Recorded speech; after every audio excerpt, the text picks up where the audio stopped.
Breaking 2016 news, former Louisiana governor and one-time presidential candidate Governor Bobby Jindal is here with a major announcement. So let's get right to it. Governor, nice to see you. Greta, thank you for having me. It's great to be here. And you are here to make a presidential endorsement. Who are you endorsing? I am. I'm endorsing Marco Rubio to be our next president. And Greta, I'm doing that for three reasons. Look, we have a lot of great candidates running. A lot of my friends are running.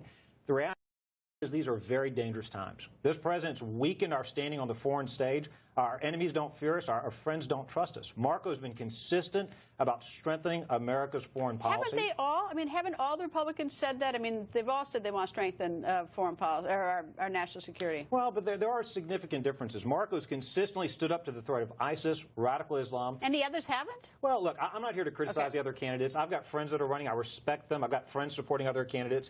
I do think Marco's best position. This election's about the future.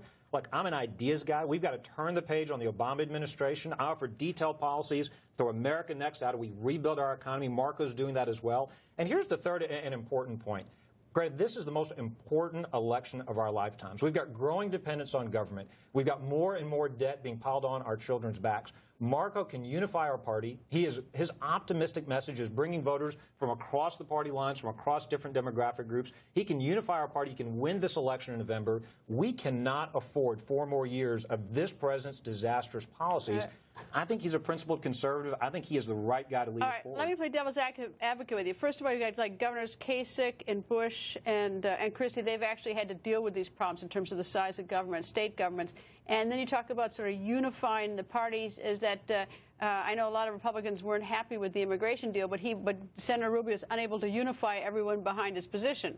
Couple of things. Look, Marco's been a principled conservative. I know some of his opponents are trying to say, well, he's part of the establishment. That's nonsense. He was a conservative when he took on Charlie Crist. He was a conservative as Speaker of the House in Florida. He's been a conservative in the United States Senate. He's got a great record of accomplishment. I think too many people in D.C. get caught up on, well, how many bills do you have your names on? He's done several things here. For example, he led the fight for sanctions on Hezbollah. He led the fight against the Obamacare bailout for insurance companies. He led the fight to give the VA power to fire executives not doing their jobs. But he led the fight. Did he accomplish those fights, though? That's he did. Okay. Those things that he passed. But Greta, the reality is the voters back home don't care. People here in D.C. argue, well, your name's on this bill or that bill. What they care about is it's harder to get a job in this economy. What they care about is that we got record numbers of Americans under this president on food stamps. The American dream is not about the government taking care of you. Marco has fought for the American dream. We're both children of immigrants. I don't think he takes the American dream for granted. I think he wakes up every day saying the American dream is about opportunity. You should be able to work hard, get a great education. Every child should be able to realize their potential.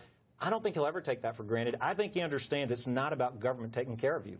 Governor, thank you very much for joining us. Thank you for coming here and making your endorsement public here. I appreciate it, sir. Thank you, Greta. Thank you for having me. And just a short time ago, we did ask Senator Rubio his thoughts on Governor Jindal's endorsement. Bobby Jindal is one of the smartest people in American politics, a true expert on health care. He's got great leadership ideas on all sorts of public policy. He's going to be a huge asset to our campaign. I think he has a very promising future in American politics, one of the best governors in America. We're really excited to have him on board, and this is going to, I think, be a big boost to our campaign.